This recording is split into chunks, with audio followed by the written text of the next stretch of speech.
জেলখানা রেডি করেন, ফাঁসির মঞ্চ রেডি করেন, আমি আসছি, আসবো। তবে হ্যাঁ, ইউনূসের রাজত্ব সবাই দেখেছেন, তাদেরকে রাজত্ব কিছুদিন দেখেন, কত আল্লাহ করে যারা নিয়ে এসেছেন তারা একটু দেখেন যে কেমন চালায়। আমি সময় মতো ইনশাল্লাহ চলে আসবো। একটা জঙ্গি ফ্যাসিস্ট অত্যন্ত স্বার্থপর এই ইউনূসের ক্ষমতার লোভ আর দেশ বিক্রি করার মুচলেখা দিয়ে আজকে আমার দেশটাকে ধ্বংস করে দিল।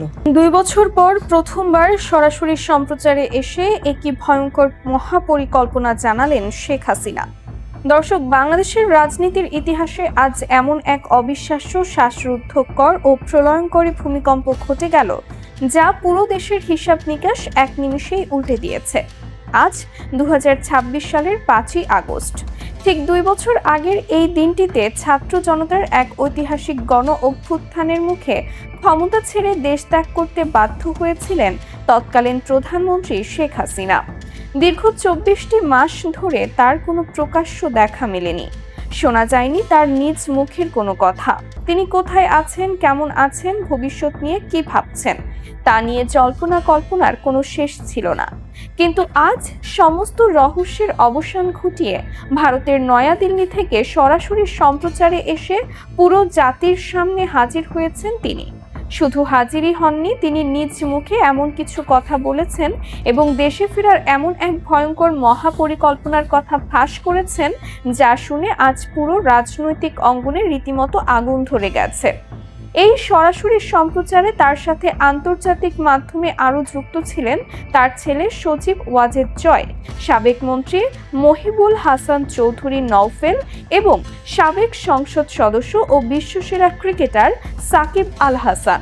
কিন্তু পুরো বিশ্বের নজর ছিল কেবল শেখ হাসিনার দিকে। দীর্ঘ 2 বছর পর ক্যামেরার সামনে আসার পর তাকে অত্যন্ত আবেগপ্রবণ, ক্লান্ত অথচ অবিশ্বাস্য রকম দৃঢ় প্রতিজ্ঞ দেখাচ্ছিল। কোনো ধরনের ভনিতা ছাড়াই তিনি সরাসরি দেশবাসীর উদ্দেশ্যে কথা বলতে শুরু করেন। তার সেই তেজোদ্দীপ্ত কথাগুলো আজ আমরা আপনাদের সামনে হুবহু তুলে ধরছি, ঠিক যেভাবে তিনি নিজ মুখে বলেছেন। সরাসরি সম্প্রচারে এসে তিনি অত্যন্ত ভারাক্রান্ত কণ্ঠে বলেন, আমার প্রাণপ্রিয় দেশবাসী, আজ দীর্ঘ 2 বছর পর আমি আপনাদের সামনে হাজির হয়েছি। আপনারা জানেন 2024 সালের এই দিনে কি চরম এবং গভীর আন্তর্জাতিক ষড়যন্ত্রের শিকার হয়ে আমাকে আমার প্রিয় মাতৃভূমি ছাড়তে হয়েছিল। আমি সেদিন দেশ ছেড়েছিলাম কেবল আমার দেশের সাধারণ মানুষের রক্তপাত এড়াতে। আমি চাইনি আমার দেশের কোনো সন্তানের বুকে আর কোনো গুলি চলুক বা আমার বাংলার মাটি আর কারো রক্তে রঞ্জিত হোক। আমি সেদিন ক্ষমতা ছেড়েছিলাম দেশের মানুষের শান্তির কথা ভেবে। কিন্তু আজ আমি যখন দূর প্রবাসে বসে আমার দেশের দিকে তাকাই, তখন আমার বুক ফেটে যায়, 2 চোখ দিয়ে অঝরে জল পড়ে। তিনি অত্যন্ত আবেগঘন কণ্ঠে স্মরণ করিয়ে দেন যে এই আগস্ট মাস তার এবং তার দলের জন্য কতটা শোকের এবং বেদনার। 75-এর 15ই আগস্টের সেই ভয়াল কালরাত্রির কথা স্মরণ করে তিনি বলেন, আগস্ট মাস এলেই চক্রান্তকারীরা মাথা চাড়া দিয়ে ওঠে। আমার পরিবারের রক্তে যাদের হাত রঞ্জিত, তারাই আবার এই আগস্ট মাসেই আমাকে আমার দেশের মাটি থেকে দূরে সরিয়েছিল। কিন্তু তারা জানে না, বঙ্গবন্ধুর রক্ত কখনো পরাজয় মেনে নিতে শেখেনি। তিনি তার বক্তব্যে বর্তমান পরিস্থিতি নিয়ে চরম ক্ষোভ প্রকাশ করে বলেন, গত 2 বছরে আপনারা নিজ চোখেই দেখেছেন, যারা বড় বড় কথা বলে মিথ্যার বেশ্যাতি ছড়িয়ে ক্ষমতা দখল করেছিল, তারা আমার সাজানো দেশটাকে আজ কোথায় নিয়ে গেছে। সাধারণ মানুষ আজ ভালো নেই, দেশের অর্থনীতি পুরোপুরি মুখ থুবড়ে পড়েছে। চারদিকে কেবল হাহাকার, লুটপাট আর নৈরাজ্য চলছে। জিনিসপত্রের দাম মানুষের নাগালের বাইরে। সাধারণ মানুষ দুবেলা পেট ভরে খেতে পারছে না। আমি আর দূরে বসে এই ধ্বংসলীলা নীরবে সহ্য করতে পারি না। আমার পিতা বঙ্গবন্ধু শেখ মুজিবুর রহমান নিজের রক্ত দিয়ে এই দেশ স্বাধীন করেছিলেন, সাধারণ মানুষের মুখে হাসি ফোটানোর জন্য। আজ সেই দেশের এমন করুণ দশা আমি কিছুতেই মেনে নেব না। এরপরে তিনি তার দেশে ফেরার সেই ভয়ঙ্কর মহাপরিকল্পনার কথা কথা ঘোষণা করেন। তিনি এক চরম হুঁশিয়ারি দিয়ে বলেন, তাই আজ আমি আপনাদের সামনে একটি স্পষ্ট বার্তা দিতে এসেছি।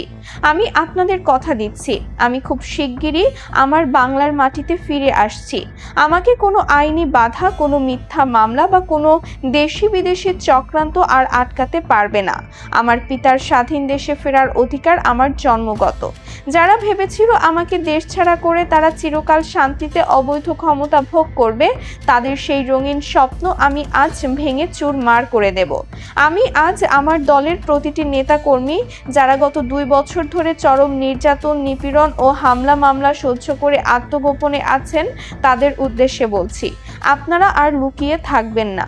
আপনারা প্রস্তুত হন। আপনারা বুক ফুলিয়ে আবারও রাজপথে নেমে আসুন।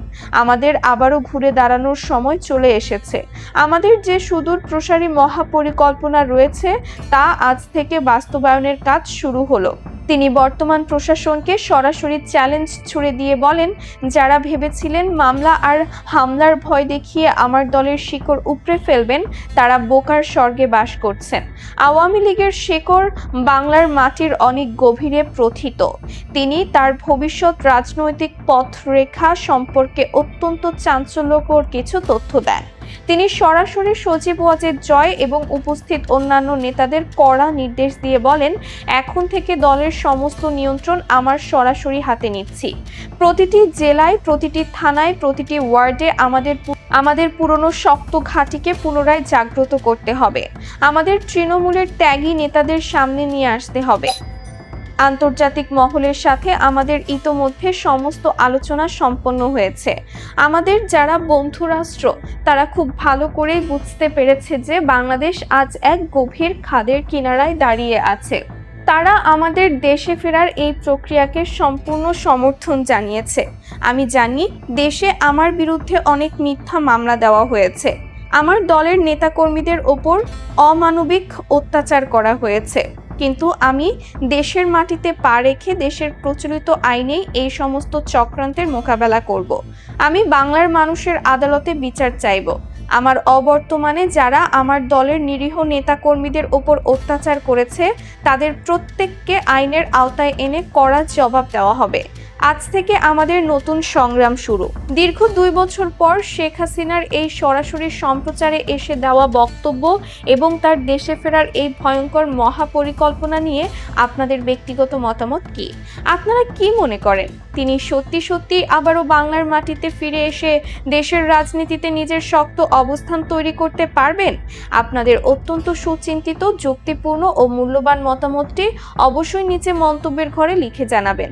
প্রতিবেদনটি ভালো লাগলে একটি পছন্দ বা সম্মতি প্রদান করুন এবং দেশের রাজনীতির এই শতাব্দীর সবচেয়ে বড় ও চাঞ্চল্যকর খবরটি সবার আগে পৌঁছে দিতে প্রচুর পরিমাণে ছড়িয়ে দিন।